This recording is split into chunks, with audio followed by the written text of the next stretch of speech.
Right, so, well, what's important about it is not just the answer to this, but where it leads us to, and the next thing we're going to do today. Alright, so, let's have a look. 4 plus something equals 11. What must the something be? 7? You happy? Yeah. 25 minus 4 equals something. 21. Okay. 5 times something equals 20. 4. Something minus 4 equals 9. 13. 5 plus something equals 14 minus 6. 3. Because if we do 14 minus 6, we get the answer 8. 5 plus 3. 6 times 2 is 12, so 3 times something must be 4.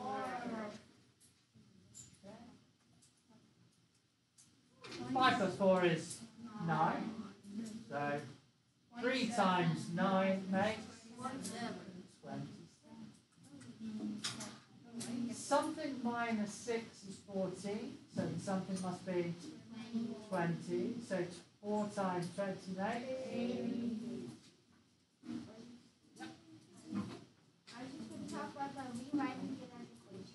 Okay, well, what I was going to ask first, guys, are you paying attention? Which ones involve you doing something called an inverse operation? So, did this one involve doing an inverse operation? No. Why not? How did you figure out it was 7? Oh, wait, never mind, yes. Why? Because you can do 11 minus 4. Yeah. The way to explain, I mean, you might have thought, oh, well, I know it's 7, but actually what you're doing in your head, you're saying, well, 11 minus the 7 must leave me with what the star was. I'm not going to draw lots of stars. Right? So that's an inverse operation. Right? Sorry, that shouldn't say 7, that should say 4. This one, is it an inverse operation? Yes. No. No. This one's not. I just had to do 25 minus 4 to figure out the answer. How about this one? No. Yes. Yes. What is the inverse operation? Yeah. 20 divided by 5. Yeah, because I've got some 5 multiplied by something, well, I need to do 20 divided by 5. I'm not going to draw a star. I can't bother with stuff. Okay, let's do an X. So can I replace all of these with X's? No, you can't. Because it'll be 5 times X. You can do 5X. Because it looks like it's 5 times X. Ah, but let's just talk about that then. So if I were to rewrite this as an equation, I'd actually write it as 4 plus X has to equal 11. Alright.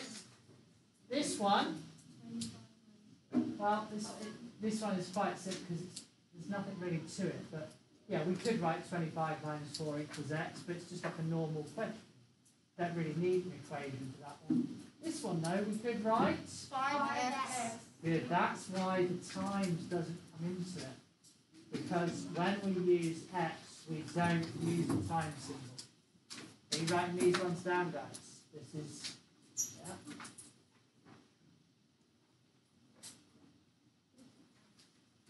This next one, we've got X minus 4 equals 9. Did we have to do an inverse operation for that? Yes. What did we do? 9 plus 4. We added the 4, yeah. This one, we've got 5 plus X equals, I'm just going to put an 8, because we did that. Did that one involve an inverse operation? Does everyone know what I mean by having to do an inverse operation? Yeah. Let's do it backwards, yeah. When the thing I don't know is part of the question and not the answer, I'm doing an inverse operation to work it out. Yes, John? We do 8 minus 5.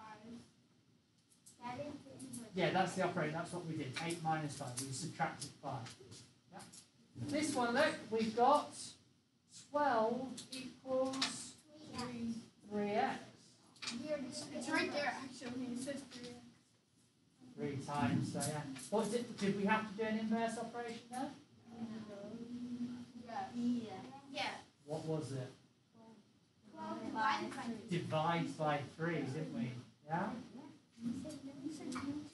This one, that's just a question really, that's a 2-step question, although we did end up here with having, well if that's x and this is x, we have 3x equals, so it's not really an equation to solve because we didn't know 2 things there. We just did it step by step. 3x So this one's a bit of a, that's a different one, yeah, we have 3x to. equals y. Well, yeah, maybe. This one, we had x equal, x minus 6 equals 14. We did do it. Right, and then we had, well, 4x equals something, but that's not the important bit. Did we do an inverse operation there? Yes. Okay. 14 plus 6. We added 6. Right. Let me just ask you, how do you feel about that? Everyone okay with that? Yeah, because we're going to expand on this a little bit. Right. Let me just check something though. What pattern does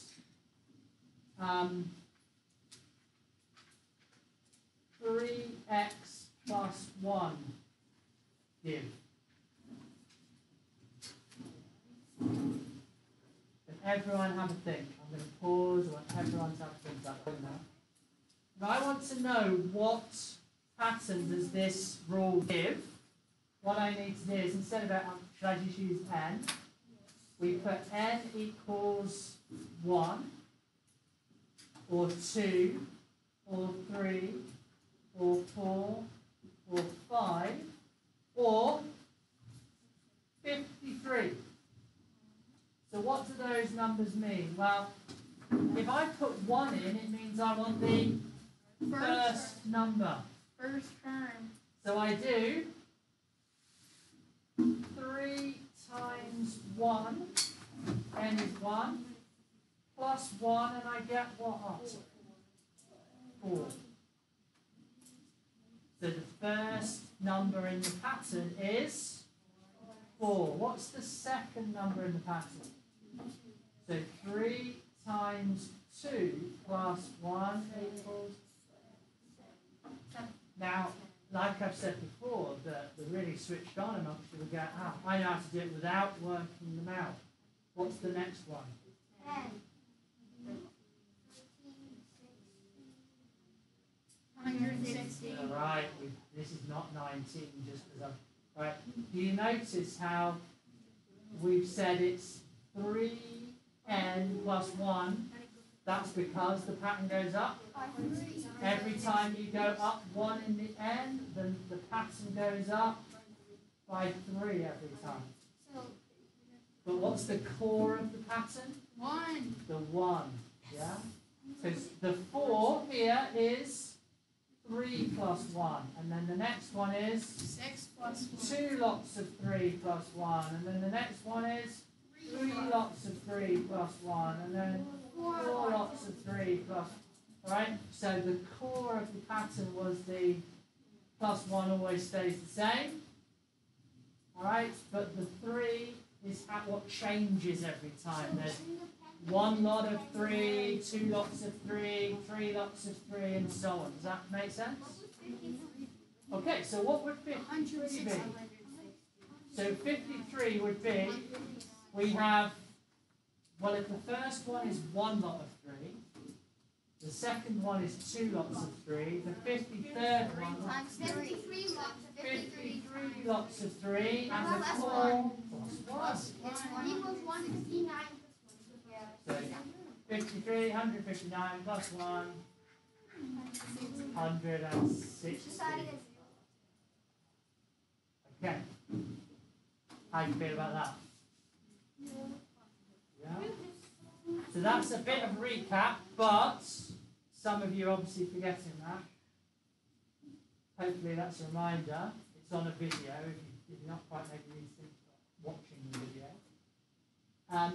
Now, the next stage is what we've just been working at, which is, alright, what if I gave you a rule for a pattern? Do I need to pause and let people write that stuff down, by the way? Yeah. Record. If I give you a general rule, which is 5n minus 2, by the way, what does that pattern go up by every time, Kenzie?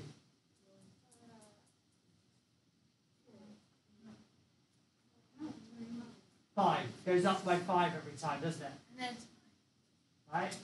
Does anyone know what the first term would be? Yes. 3. Nice tip would be to say, oh, I just do the 5 minus the 2. That's the first term. I know every time my term number goes up 1, 2, I'm going to add another 5. So it goes up by 5 every time. So I've got a pattern that I know goes up by 5 every time. And I know, alright, starts at 3. That's easy to work out. And I tell you that 33 is a number in this pattern, but I ask you which term it is. Can you write an equation to describe that? Does anyone think they can write an equation to describe it? What do you think, Harriet? 5n minus 2 equals 33. Okay, so 5n minus 2 equals 33. That's the equation. Got that? Does that make sense to everyone? No. So I'm saying the pattern is, now have you just, can you twig that? Oh well, if I replace the n with a starfish, that's just what we've been doing. Yeah. Would I need to do an inverse operation to figure out what the star was? Or the n? Yes. Yes. Okay, so here's the thing for you guys. You actually have to do 2 inverses. Okay, N is going to be... what we're going to do, stop a sec guys. We are going to solve this equation to find n. That's the position. I don't want to know the answer. The answer's easy. I've heard lots of people saying it. What I want is to understand, hopefully everyone understands what I mean by that. Alright? Alright, does everyone get what I mean by that, yeah? Yeah. Everyone? There's nodding, there's people not nodding, there's no. Yeah? Does everyone get? We're trying to find out. So, what I'm going to do is, I know lots of people can already do this in their heads, but I'm going to show you my method that I would like to see you do. So, we're going to say 5n minus 2 equals 33. Well, basically what that means is I take n, I multiply it by 5, I then subtract 2, and I get the answer 33. Does everyone understand that? Do you agree? Take n, multiply by 5. Remember when we did all those worded ones?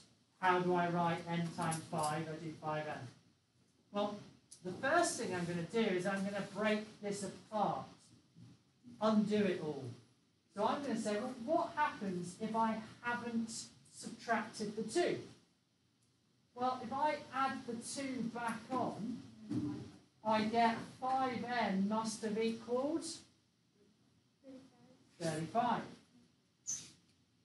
So I did an inverse operation of plus 2 because of the minus 2. Now I need to do a second inverse of 9. No. 5. Divide by 5. So we've got 5 times n, so the operations we are now going to divide that by 5. I meant to say that. Okay. And we get, well, n must have equaled 7. Okay? So we can say that 33 is the 7th number. And turns. So what? 5n equals Yeah, it's the 35. 7th number, let's call it correctly a term. 5n. And we can confirm that. We know that the first term is 1, 3. 3, adding 5 every time. So add 5 gives me, dash this way, 13, add 5 gives me, add 5 gives me, add 5, 33. there it is, look, and it's the 1, 2, 3, 4, 5, 6, 7. Okay. Right. What are you going to be doing now? You've got 15 minutes, so some of you will rattle through this super quick, some of you might not. I haven't put this on TV yet, but I'm about to. I'm going to put this link here, and there are some are harder than others. I'll put the notes back up in a minute, guys. If you just look at my screen for a second, I'll put the notes back up to finish. I'll put this link on as well. So I've got them. There's some are X's, some are Y's, Z's, A's. There's a space here for you to type in your working out. But basically, I want to know what number needs to be put in place of that doing the inverses. Okay?